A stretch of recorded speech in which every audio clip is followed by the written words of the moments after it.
Prenons le cas de Sophie, qui attend les bonnes personnes. Elle recherche cette personne spéciale qui pourra éclairer sa vie et la rendre heureuse. Le cœur lourd d'une solitude qui semble interminable, Sophie traverse des jours de plus en plus gris. Convaincue que son existence est un désastre, elle se répète sans cesse un mantra douloureux. « Je serais enfin heureuse si seulement je pouvais plaire à quelqu'un. » Mais cette perspective est trompeuse et dénuée de sens. Il arrive souvent que, lorsque nous sommes insatisfaits, les personnes heureuses et sereines tendent à s'éloigner de nous. Elles préfèrent interagir avec des personnes qui, comme elles, apportent de la joie et de la sérénité partout où elles vont.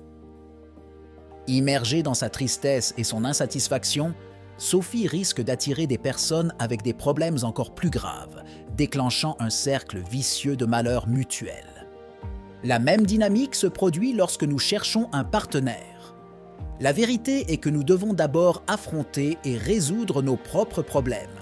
Dire à quelqu'un « Si tu m'aimes, je suis sûr que je ne me ferai pas de mal et je serai heureux » est un fardeau trop lourd pour n'importe quelle relation mettant en péril sa stabilité. Il est essentiel de comprendre que, bien que les autres puissent certainement contribuer à notre bonheur, ils ne le peuvent pas sans notre engagement et notre détermination.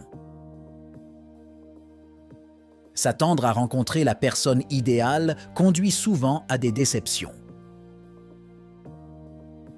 Si cette personne ne vient pas, notre dépression augmente. Si elle vient mais ne répond pas à nos attentes, cela entraîne un cycle de frustration et de reproches. « Tu étais censé me rendre heureux ».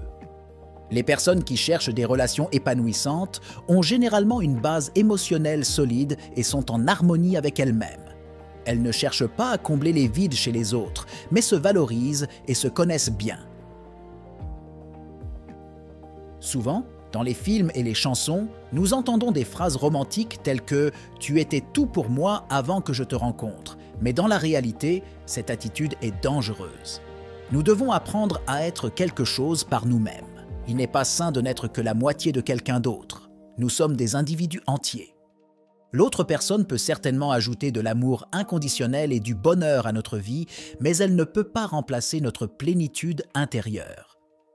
Il est crucial de reconnaître que pour construire des relations épanouissantes, nous devons d'abord travailler sur nous-mêmes. Le bonheur et l'équilibre commencent toujours de l'intérieur. Dans notre parcours spirituel, nous apprenons que l'amour inconditionnel, le bonheur et la paix ne peuvent être trouvés ailleurs qu'en nous-mêmes. Lorsque nous prenons la responsabilité de notre bonheur et de notre croissance personnelle, nous devenons une source d'inspiration pour les autres. Les relations que nous construisons sont basées sur le partage mutuel, le soutien et la joie partagée. En fin de compte, la spiritualité nous enseigne que la clé pour trouver le bonheur durable est de le chercher en nous et de le partager avec le monde. C'est un voyage qui peut être enrichissant et significatif, nous conduisant à une réalisation plus profonde de notre être et à une connexion plus authentique avec les autres et l'univers qui nous entoure.